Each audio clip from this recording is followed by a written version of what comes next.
I would love to answer that, and I think even holding this guitar that I found right here in your house, it's your guitar that you play, and I'm playing it. Thank you for letting me play it. Yeah, of course.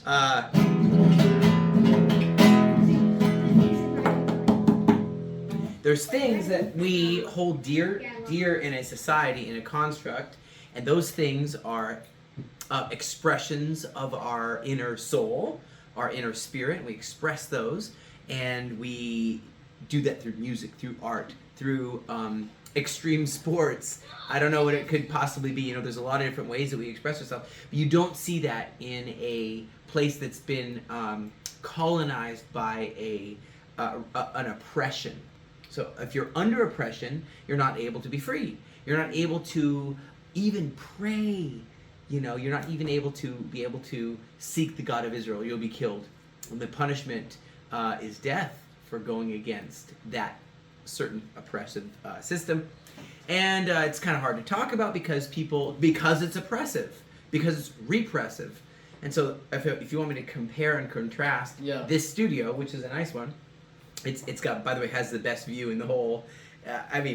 It's a very good view. But this studio is a place where people can express themselves, and they can be who they are, and they can express what's in their heart. But if you said contrast to a place that, like, think Afghanistan, what it was before, where you have the jingles. The girls all had these jingles on their headdress, and they had fancy skirts, all these colors. Now it's just black. They're not allowed to. In fact, they even cover their eye slot in some places in Afghanistan. And it's constrictive, and it's restrictive, and it's called oppression, and hyper-religious oppression. And the sad thing is, they really think they're doing the right thing. They think they're going to heaven. They think that they're doing what their Islamofascist, I call it, Islamofascist understanding of God wants them to do. And so you see Afghanistan. You can see what happened in Iran. And you've seen Star Wars before? So you have the Sith Lords over there, they're called Ayatollahs, and you have the Crown Prince, Reza Pahlavi. This guy's the actual Crown Prince. He's the rightful heir to the throne of Persia. And they want to kill him. He's come to the Western Wall, the Kotel HaMaravi, the Wailing Wall, and he's come and expressed his love for Israel, his desire to go back to what his own family line, his bloodline, did. So you see in these areas, and to really answer your question, is Hezbollah. They took over. They were a bunch of drug-dealing thugs, and cocaine and opioids and other stuff, and they use that to get money, and they repress their people. They suppress any kind of expression of anything except what they want. That's called a brownwashing, diabolical, and that could actually sweep the whole earth. And in many ways, we're seeing signs of that. No one wants to talk about this because it's too hard to talk about, but we're seeing signs of it throughout the world. But you find on all kinds of places like the Darknet, 4chan, you can find all kinds of things. Why can't we talk about what's happening around the world where Jewish people aren't the threat to according and Bilzerian, Dan Bilzerian. Hey, Dan, you're wrong. It's not the Jewish people that are a threat to. It's called the repressive, oppressive darkness, the dark side of the force. That's the good. The light is actually the Tanakh and the Bible, and that was all written here. And certainly some Jewish people are bad. Some Jewish people do bad things. But there are also those who wrote the Bible and who have the calling and the destiny and the responsibility to be a light to the nations. Wow. Well, if we don't care about truth, okay, so anyone can say their truth. That's what they say in the world. I have my truth, you have your truth. Sure. Okay. Well, what about why does life matter? Why do babies matter? Why does it matter? Why does anything matter?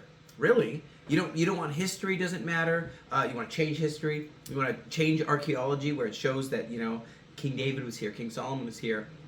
The entire history of the Bible and the whole world. So if you don't have truth, what do you have left? You have anarchy. You have every man for himself, and what you end up with a society of whoever has the bigger gun or the bigger club, he's the one with the bigger knife. He's the one who's the boss. Bigger muscles, he's the boss. He can just hit a bunch of people, and he's the boss. And you start to ask yourself, and you say, is that the kind of society? That's called a warlord society. We don't want that kind of society. We've seen it in history. We don't want to go back there. You're talking about proof, your own family, 1741, 1700s, your own family's here in this land, buried here. Does that mean nothing to people who say they care about history, they care about truth, they care about morals, and the biggest institutions in this world who are supposed to stand for truth and morals and what's right, Harvard, Columbia, Yale, we're living in a real tipping point. We're experiencing a tipping point. You know, have you ever been in a boat and you're like, whoa, this boat is going. I was on a boat with my friends from Yahalom. We were on a little rest and we were in Tel Aviv, and they were not that long ago. And they're like, someone's giving us a boat to go sail. And sailing is hard. You have to turn the winches, you have to pull the ropes on quickly enough, or else you could tip. And so there was sometimes we thought, oh my, we're gonna tip because the waves were pretty big. And we're like, whoa, we're going over like this. But we righted ourselves and we quickly moved and if you don't watch out, the helm, not the helm, the bottom of the sail is like a big beam, and you're like, whoa, and it flips back. So my point of saying all that is, we are at a place beyond that where we actually could tip over as a Western society. Tipping point. And what are we going to do about it? We're going to let that happen on our watch, on your watch, or not. And if you want to know how to do something, well, by all means, ask. I think of tomorrow, Sunday, I got a message that, we're probably going to be back into Lebanon, and not just kind of near the edge, but deep, deep inside. Wow. And that's, I do struggle myself with sometimes just, what if I don't come back, and it could happen because people just died, 6 people yesterday or whatever, at the time of this filming. And so I'm like, but God is protecting us, and we just have to trust Him. And what is that called? Gird up our strength in the Lord. And it said, Moses, who's our boss, one of our bosses, he says, be strong and courageous. You know what? Joshua, who got the anointing, he said, be strong and courageous. You know what we believe throughout all testaments? Be strong and courageous.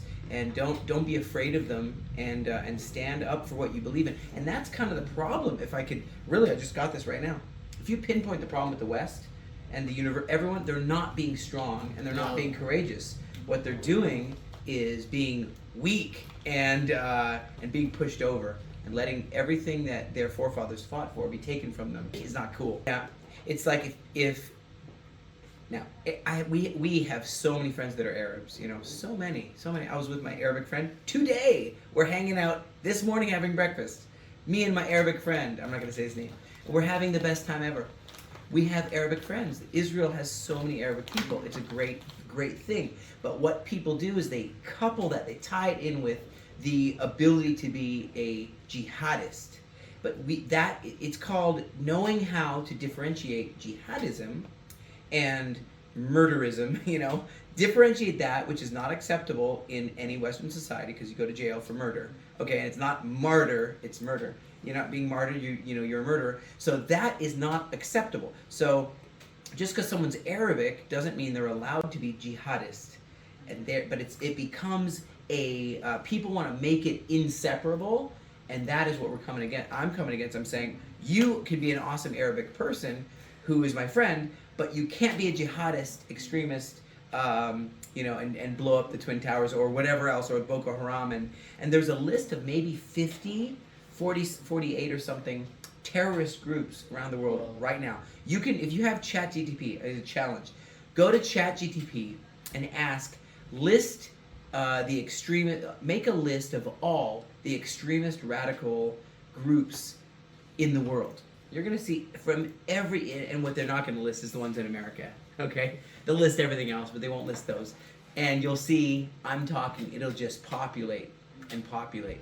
What are you going to do about this? Are you going to sit back? Are you going to make a stand for, you also matter. Your opinion also matters. You're also a person. We are also people. And we can also express that we want to live in peace and not be overrun and bombed and killed. One of love. I got a friend, I won't say his name, but my brother actually now is helping him really expand his career. Wow. I can say it. But anyway, I won't.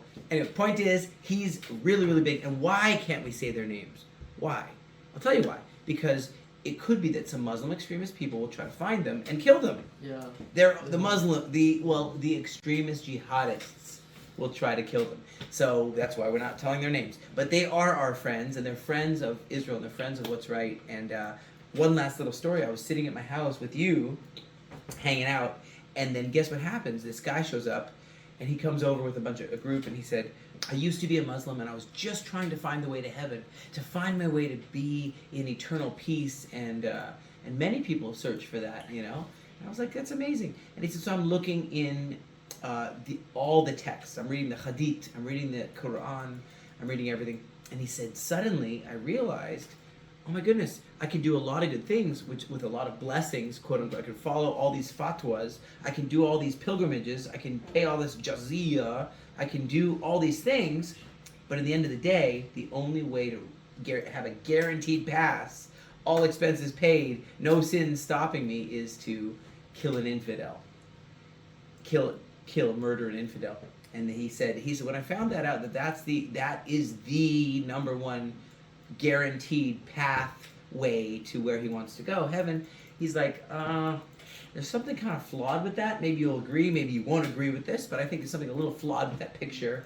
And he said, is there any other way? And I'm going to just pray, you know. And he prayed, if the God of Israel's real, suddenly had a huge revelation, a huge peace in his heart. And the love, he said, that took over his heart was so big that it pushed out all the hate, and the dark side of the force was gone, and only the Jedi win. That's the end of the story, is the Jedi actually defeat the Death Star. And I believe that's what's going to happen here too.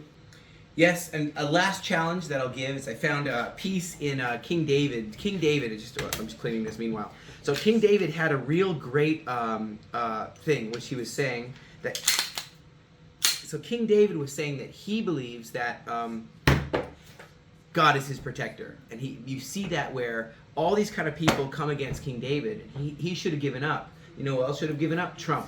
Trump should have given up. Yeah. All these people should have given up. They didn't. They kept on going. And King David is now remembered and revered as one of these guys, the non-giver uppers. Better word is called an overcomer.